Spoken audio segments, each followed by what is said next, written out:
Well, here we go again. Hundreds of U.S. military trainers and more military equipment going over to Iraq to help them fight ISIS. But the general who once headed the president's Defense Intelligence Agency saying that strategy is failing. Here's what he told Neil.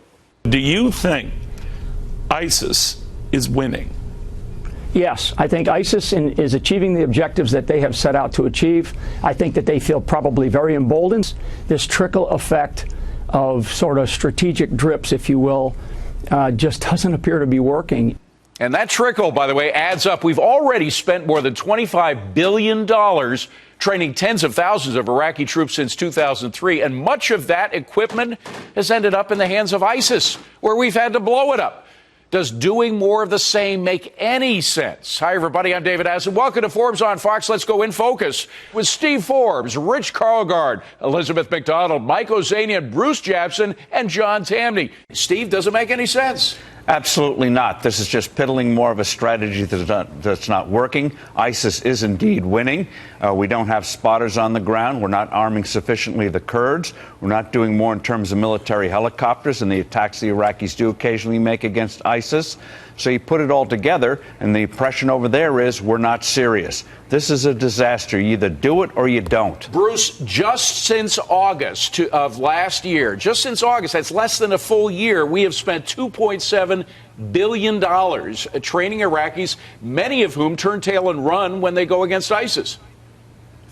Well, listen, this whole thing, I don't really want to be over there at all. This is a never-ending quagmire. And so if you're talking about sending a few hundred more advisors to train and assist the Iraqis so they can figure it out on their own, that's better than the 15,000 troops that President Santorum is talking about.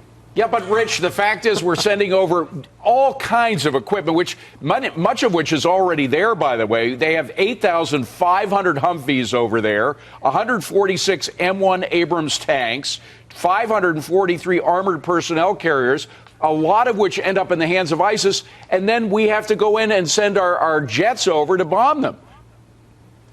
You know, clearly President Obama's heart is not in this. I mean, he signaled that months ago when he called ISIS the JV team.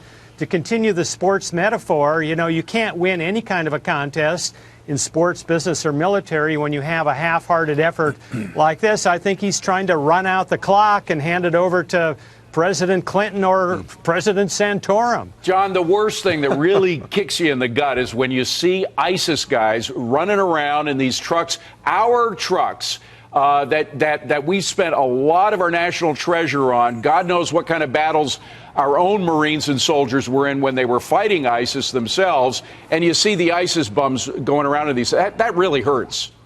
It does, but I think it's a reminder to stop wasting lives and money on such a backwards part of the world. We flatter a non-entity like ISIS when we take it so seriously. Stay out. Implicit in this argument about going in and vanquishing ISIS is that the replacement for it is going to be full of Thomas Jefferson peaceful types. Let's be serious and just move on. We're not looking, Emac, we're not looking for Thomas Jefferson, but we also cannot afford to have another nation ruled by terrorists. We saw what happened leading up to 9/11 when the Taliban and Al-Qaeda took over Afghanistan.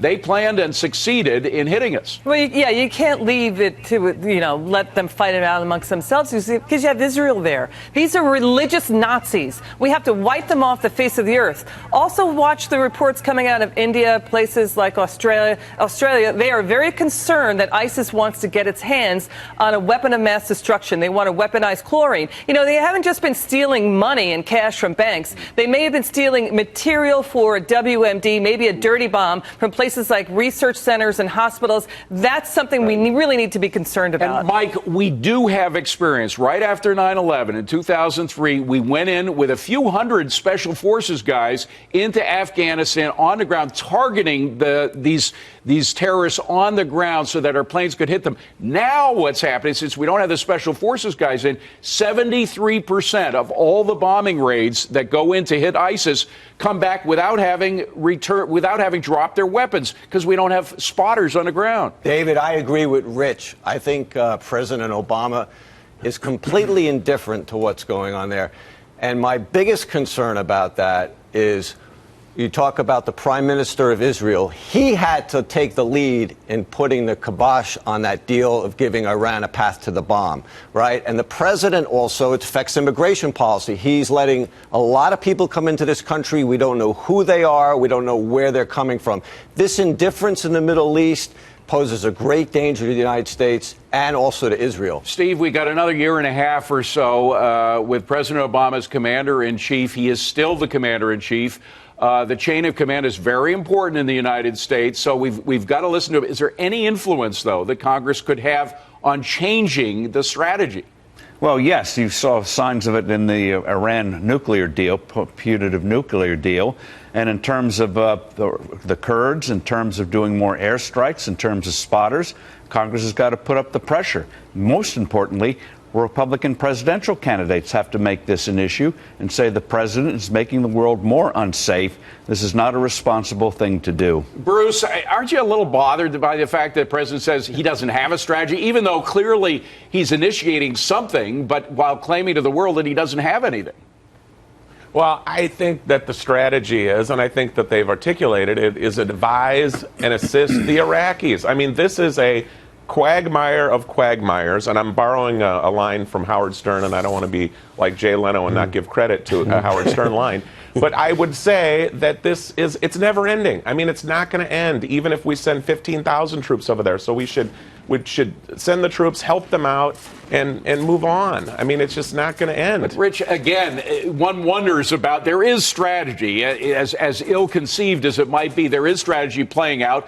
One of the things that is happening is we are giving weapons not to the Kurds who do want to fight ISIS, and they have the power and the strength to fight ISIS, but we're giving them to the Iraqi government, which many people say is controlled by the Iranians, for God's sake. So why don't we just give our weapons directly to those who do want to fight ISIS, the Kurds?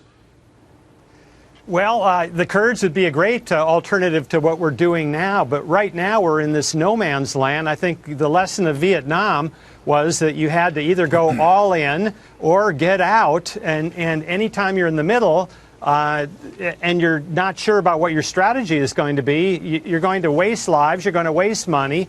And this is just a tragedy in the making. And to John Tamny's point, my God, I love my brother John here, but look, the intercontinental ballistic missiles, biological weapons, it makes it by definition international and global. It's not local. Go ahead, John.